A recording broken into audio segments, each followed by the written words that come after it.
Salut chers fidèles abonnés de la chaîne, cliquez pour gagner, j'espère que vous allez tous bien. Alors dans cette vidéo, rapidement aujourd'hui, nous allons parler de l'impact que pourrait avoir le listing sur 10 échangeurs du projet Breeze. Nous allons parler de l'impact que pourrait avoir la monnaie WorldCoin qui est en train de sortir. Nous allons parler de l'impact que pourrait avoir et les changements que Elon Musk pense faire sur Twitter. Alors donc, si tu n'es pas encore un fidèle abonné, mon frère, ma soeur, tu rates beaucoup d'informations car sur ces chaînes, nous venons t'apporter l'information en temps réel de tout ce qui se passe dans l'écosystème de la crypto-monnaie et de la technologie blockchain. Alors, n'oublie pas d'activer toutes les notifications en cliquant sur ici, après All, toutes les notifications, et là, YouTube t'enverra toujours et toujours les notifications dès qu'une vidéo est en ligne par cliquer pour gagner, bien sûr. Alors, rapidement parlons du prix du Bitcoin. Aujourd'hui, nous sommes en train de voir le Bitcoin à 29 700 dollars. Oui, que se passe-t-il concrètement? Ce qui se passe, c'est que aujourd'hui, il y a des grosses baleines qui vont rentrer ou qui sont déjà en train de rentrer dans l'écosystème des crypto-monnaies. Mais eux ne rentrent pas pour que toi tu puisses t'enrichir. Ils rentrent pour te dépouiller du peu que tu as déjà. Mais ils vont te faire croire qu'ils sont venus pour t'enrichir. Oh non, qui est tellement riche pour rendre le pauvre riche? Dites-moi. Qui est tellement riche et qui veut rendre le pauvre riche? Non. Le riche, pour maintenir sa richesse, il a besoin du pauvre. Le riche, pour maintenir sa richesse, il a besoin d'être toujours plus riche afin de pouvoir gouverner le pauvre. Alors, nous, aujourd'hui, les crypto-monnaies, c'est une opportunité de sortir des griffes de ces personnes-là qui manipulent toujours le marché financier traditionnel que nous connaissons. Non. Et aujourd'hui, un bitcoin aux États-Unis, c'est le même prix un bitcoin en Afrique. Un bitcoin en France ou en Europe, c'est le même prix du bitcoin en Australie. Un bitcoin en Chine, c'est le même prix en Amérique latine. Donc, etc. Donc, nous sommes en train de voir que aujourd'hui, l'équitabilité peut régner grâce à une monnaie digitale, une monnaie décentralisée qu'on appelle le Bitcoin, qui est basée presque sur le dollar. Mais je pense que nous devons commencer par trouver d'autres alternatives. Selon moi, la communauté crypto-monnaie doit commencer par trouver d'autres alternatives pour ne pas juste baser le Bitcoin uniquement sur le dollar, mais sur d'autres monnaies. Ici, il y a déjà, quand vous appuyez USDT, vous allez voir le prix du Bitcoin, voilà, en dollars australien, en dollars brésilien, en dollars canadiens, en yuan, voilà. Donc, on n'a qu'à sortir un peu du dollar et voilà, laisser un peu le dollar se reposer parce que son déclin n'est pas trop loin. Alors, nous allons parler de cette information. Les gars, vous savez, sincèrement. Aujourd'hui, ce monsieur Nassim là, c'est un économiste qui a toujours critiqué et qui ne cessera jamais de critiquer le Bitcoin. Il dit non que les crypto-monnaies, nous sommes arrivés à la fin. À la fin, c'est fini. En fait, il y a certaines personnes qui ne sont pas prêtes à s'adapter à cet écosystème. Ils ne sont pas prêts à découvrir d'autres horizons. Donc, qu'est-ce qui se passe? Ce qui se passe, c'est qu'ils diront que c'est fini, c'est mort. Et ce dernier-là, ce n'est pas la première fois qu'il annonce ou qu'il critique le Bitcoin. Il a déjà critiqué le Bitcoin, il a déjà annoncé la mort du Bitcoin. La mort du Bitcoin a déjà été annoncée plus de 470 fois, les gars, c'est beaucoup, hein, 470 fois. On dit que le gars est mort, mais tantôt il se ressuscite. Il est mort pendant 470 fois. Donc, pour vous dire clairement que ceux qui disent que le Bitcoin c'est mort, peut-être qu'ils n'ont pas encore compris le Bitcoin. Ils n'ont pas encore compris la technologie que le Bitcoin a apportée avec la blockchain. Et les gens n'ont pas encore compris. Donc, dire que c'est mort, je pense que c'est trop dit. Mais je pense que les régulateurs ou nos aînés, les États doivent voir dans quels moyens ils peuvent s'associer pour travailler avec cette technologie afin de tirer leur épingle du jeu au lieu de toujours et toujours dire que c'est mort, c'est grillé, c'est je sais quoi. Cet économiste, ce mathématicien plutôt, a toujours détesté le Bitcoin et ça ne serait pas la première personne ni la dernière personne. Il y aura des gens toujours, comme Warren Buffett qui dit qu'il n'aime pas le Bitcoin, que même si tous les bitcoins devenaient à 25 dollars, il n'achètera jamais. Mais Warren Buffett, c'est la même personne qui va investir dans une banque. Hein? Je peux dire, il est majoritaire actionnaire de cette banque qu'on appelle Nubank. Cette banque qui disponibilise aujourd'hui une crypto-monnaie à ses clients en Amérique latine que nous sommes. Et ils ont déjà lancé leur crypto. Moi, j'ai déjà reçu ma part. Et bizarrement, cette même banque-là et fait la promotion des crypto-monnaies. Mais c'est lui, le majoritaire actionnaire, qui dit qu'il déteste les crypto-monnaies. Vous voyez comment ces personnes-là jouent un sale jeu avec nous, juste pour réveiller ta conscience, pour que tu puisses mieux comprendre. C'est pourquoi je te donne cette information. Alors donc, Et avant de continuer, nous allons parler aussi d'une information, l'impact, oui, l'Ethereum, les gars. Vous savez, aujourd'hui, et j'ai carrément oublié, l'Ethereum a un mécanisme de burn depuis 2021, je crois, depuis août 2021. Et ce mécanisme de burn les a permis de faire le burn de plus de 146 Ethereum. Mais ce qui est marrant avec Ethereum, c'est qu'il n'y a pas de total supply. Nous connaissons bien sûr, tout le monde connaît bien sûr la monnaie Ethereum. Et c'est que tout le monde a un peu d'Ethereum déjà dans son wallet. Hein, au cas où le meilleur arrive, alors on va se dire ensemble. Déjà, nous sommes dans le pire ou bien pour certaines personnes. Mais pour ceux qui ont connu Ethereum depuis des années, hein, nous ne sommes pas encore dans le pire. Si vous n'avez pas bien sûr tout vendu. Et nous sommes en train de voir que Ethereum n'a pas de total supply. D'accord? Ethereum n'a pas de total supply. Elle est minérable à l'infini. Mais ce qui est intéressant dans le mécanisme d'Ethereum, avec l'actualisation Londres qu'ils ont fait, Londres qu'ils ont fait avec la proposition 1559 du 5 août 2021, nous voyons que cette proposition permet que les utilisateurs paient des taxes, hein, et après ces taxes-là, c'est pourquoi les frais d'Ethereum sont élevés. Il y a une partie qui va pour le burn, semblerait-il, et il y a déjà eu un peu plus de 146 000 Ethereum qui ont été burnés déjà. Donc ça veut dire simplement que bon, c'est bien, je trouve ça très bien. Mais je pense que si l'équipe d'Ethereum, hein, la fondation Ethereum se décide de limiter le total sur le plan d'Ethereum, ça serait bien. Franchement, ça serait bien. Et ça va faire la rareté. C'est vrai, c'est déflationniste parce qu'ils ont un mécanisme de beurre. Mais s'ils commencent par penser à ça, je ne sais pas, qu'est-ce que toi tu en penses? Moi, je pense que ça serait une bonne méthodologie pour Ethereum de croître. Mais Ethereum va croître, que le voulons pas, cette monnaie va croître parce que les institutionnels sont derrière cette monnaie. Les institutionnels sont fanatiques d'Ethereum. Je ne sais pas qui, même si Ethereum, là, ce n'est même pas un projet vendu même déjà aux institutionnels. Parce que vous allez voir, le Bitcoin, ils sont obligés de s'accrocher au Bitcoin. C'est une obligation. Parce que le Bitcoin, c'est la première crypto-monnaie. Après, a suivi il y avait d'autres crypto-monnaies comme le Litecoin, mais le Dash. Mais ce que Ethereum est venu faire en apportant les smart contracts, en permettant l'interaccessibilité, hein, au quotidien de la blockchain, de sa blockchain à ses utilisateurs, je pense que c'est ce qui a fait la différence. Et on voit ça, on voit Ethereum comme une plateforme intéressante. Et aujourd'hui, plusieurs plateformes se sont créées sur la machine virtuelle d'Ethereum. Donc, plusieurs blockchains plutôt. Donc, nous comprenons déjà. Alors, maintenant, revenons sur la monnaie WorldCoin. Les gars, oui, la monnaie WorldCoin. Je ne sais pas si ceux qui sont des fidèles abonnés, je ne sais pas où se trouve cette vidéo, mais je sais qu'on a déjà fait une vidéo, il y a de cela, je ne sais pas, des mois, hein, des mois par le passé, on a déjà fait une vidéo sur cette monnaie, le WorldCoin. Si tu n'as pas encore regardé cette vidéo, mon frère, ma soeur, là, tu auras des difficultés à mieux comprendre ce que je vais dire tout à l'heure. Mais je cherche la vidéo pour que tu puisses, pour que je puisse te la montrer. Où se trouve cette vidéo? KD, où se trouve? Non, ça, mais c'est vrai, on fait beaucoup de vidéos, hein. Ah oui, hein, carrément, hein. Je sais que la vidéo, je sais que là, on a fait, quoi peut-on? On a fait la vidéo là, je crois bien le titre c'est OpenAI ChatGPT lance. Qu'on l'a fait, je crois,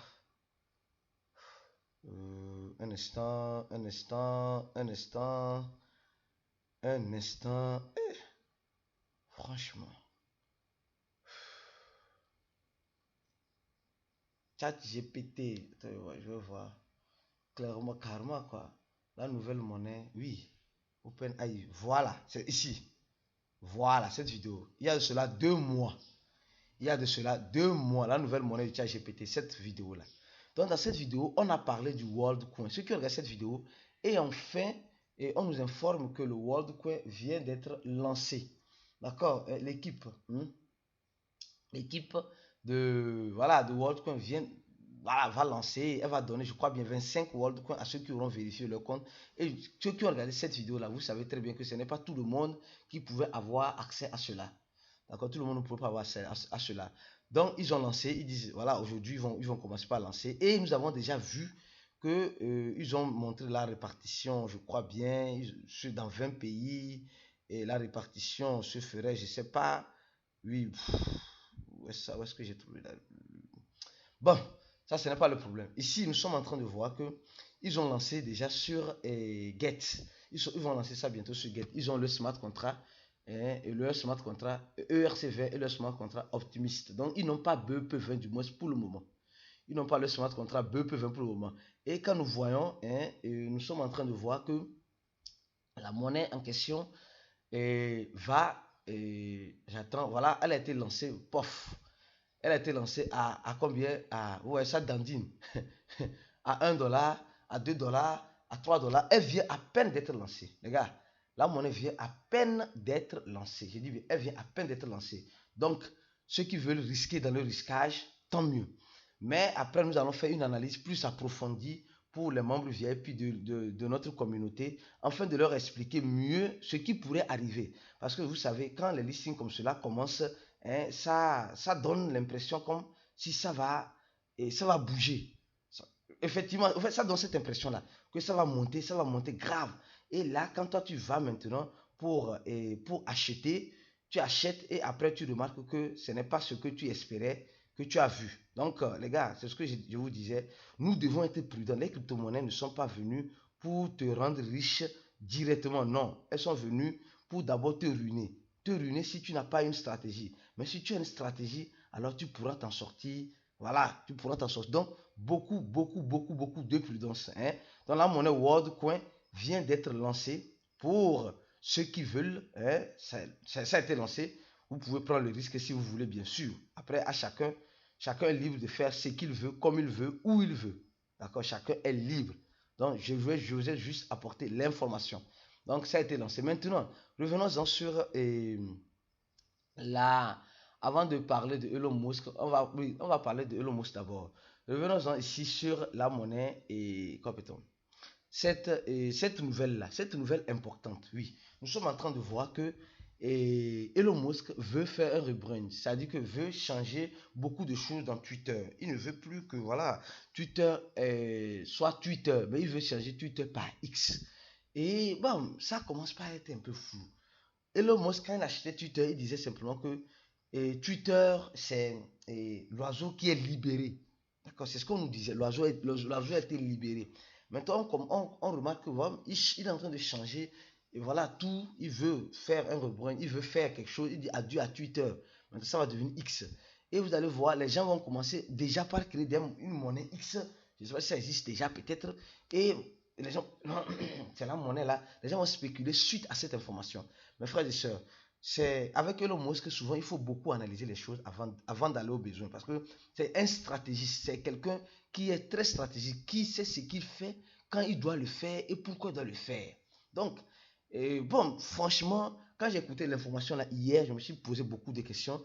Mais comme vous le savez, il fallait aussi que je me repose un tout petit peu. Donc, nous sommes en train de regarder un œil sur ça et nous reviendrons vous donner plus d'informations détaillées. Dans la communauté crypto pense que c'est bien que Elon Musk on puisse créer un wallet afin qu'on puisse tout le monde, les fanatiques des crypto-monnaies puissent avoir ce wallet là, etc. X, bon, ça devient un peu une salade. Mais je pense que bon, si il veut changer le nom, il a le droit de changer le nom parce que ça ne l'arrange pas. D'abord, peut-être que ça ne l'arrange pas. Donc, s'il veut changer, il peut changer. Il n'y a pas de problème. Mais les autres fonctionnalités qui viendront après, c'est ce que nous ne savons pas et c'est ce que nous avons envie de savoir. On verra bien la suite de cette histoire.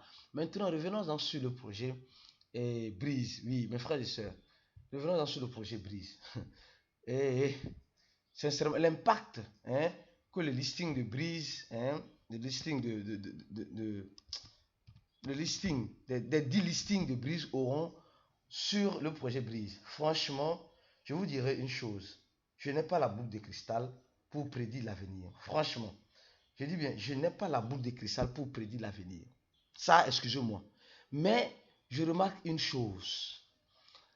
À partir du août, il y aura 10 listings. Il y aura 10 listings du projet Breeze. Hein? Ici, le 1er août, le 5 août, le 9 août, le 12 août. Je crois que c'est 9 listings. Et le 17 août, et le 20 août, le 24 août, le 27 août et le 30 août. Donc, ils ont décidé de faire 10 listings. D'accord? C'est bien. Mais quel serait son impact? D'abord, aujourd'hui, nous sommes en train de voir hein, le projet Breeze nous sommes en train de voir qui est en train de dégringoler en ce sens-là. Mais cela n'empêche d'avoir une surprise agréable ou désagréable. Vous savez, ces listings-là peuvent être crucifiés bien avant que Le prix peut être crucifié bien avant que le listing n'arrive. Ça dépend de quel échangeur. Quand nous prenons ici l'échangeur sur lequel le projet Breeze a été listé, nous voyons qu'elle est déjà listée sur Get, Poloniex, KuCoin, voilà, KuCoin, oui, et bon, paquet soit mieux swap, bon, CoinX, Hotbit, voilà, Mex Global, L-Bank. Donc, nous voyons qu'elle est déjà listée sur plusieurs échangeurs. Mais quels sont ces échangeurs, les 10 échangeurs ou les 9 échangeurs qui vont venir là? Quels sont ces échangeurs-là? Franchement. Bon, maintenant, quand nous allons ici, suivez bien ce que je fais. Hein. Elle est déjà sur Hot, elle n'est pas encore sur Binance, sur Kraken, sur Coinbase, elle est déjà sur KuCoin, Bybit, elle n'est pas encore sur OKX. Sûrement, elle va rentrer sur OKX. Soyez-en sûr. Et, je crois bien, Get, elle est déjà là-bas. Gemini, je crois bien qu'elle pourra rentrer aussi sur Gemini. Attention, elle pourra rentrer là-bas. BitHub, je ne sais pas, peut-être. Upbit, elle est déjà sur, ici, voilà. Hotbit, Lbank, BitMEX, Bitconomy, BitJet. Elle pourrait rentrer sur crypto.com, peut-être. Elle est déjà sur Mex Global. Elle pourrait rentrer sur Probit. Je crois qu'elle est déjà sur Probit. Elle est déjà sur CoinW. Et elle pourra rentrer peut-être sur P2P, voilà, donc, et voilà, elle pourra rentrer peut-être sur un Binance Turquie, on ne sait pas. Bon, on ne sait pas qu'elle est déjà sur Poloniex. Et voilà, il y a beaucoup de choses. Bitfinex, peut-être, on ne sait pas. Voilà, bon, Binance UX, elle pourra peut-être. Vous avez remarqué maintenant que sur les listings de Binance, le test commence par Binance US. Le test commence par Binance US. Donc, et ça commence par être bizarre et marrant, franchement. Donc, moi, je vous dis, préparons-nous au pire, toutefois en espérant le meilleur. Et je tiens à vous informer aussi une chose. Si vous n'êtes pas, vous ne savez pas, nous avons notre cours en ligne qui va passer dans quelques jours à 100 $. Donc, ceux qui ont la possibilité de payer 80 $, c'est le moment. À partir du 1er août, le cours passe à 100 $. Et juste après cette vidéo, nous allons encore envoyer encore une analyse bien détaillée sur le projet, sur cette monnaie qui vient d'être lancée, cette monnaie, le WorldCoin qui vient d'être lancé, tout à l'heure, que vous êtes en train de voir, et aussi une analyse du projet et l'impact que pourrait avoir le projet Breeze après le listing ou avant le listing. Donc, comment est-ce que ça pourrait être crucifié et quels sont les échangeurs, les potentiels échangeurs sur lesquels elle pourrait être listée. Donc, si tu veux faire partie de ce groupe d'investisseurs, mon frère, ma soeur, clique sur le premier dans la description de la vidéo. Après avoir cliqué sur le lien là, tu remplis le formulaire. Après avoir rempli le formulaire, tu recevras un email de la part de notre équipe et directement, tu vas payer 80 $. Mais à partir du 1er août, ça passe à 100 $. Mon frère, ma soeur, c'est un cours qui vaut réellement un peu plus de 1000 $ parce que tu as accès à un groupe VIP, tu as accès à, à des analyses, tu as accès même, on pourra, notre équipe, moi-même ou une personne de l'équipe pourra t'aider à organiser ton wallet. Comment tu dois organiser ton wallet pour le prochain bourron, quels sont les projets dans lesquels tu dois investir. Donc, on fait le suivi et l'accompagnement. Donc, si tu veux te former, avoir tout cela, mon frère, le premier dans la vidéo, et tu paies 80 $, du moins pour le moment, mais à partir du 1er août, le prix serait à 100 $. Merci pour tous ceux qui sont restés jusqu'à la fin de la vidéo. Donnez j'aime la vidéo, partagez-la. On se dit à la prochaine vidéo et ciao pour d'autres aventures avec Cliquez pour gagner.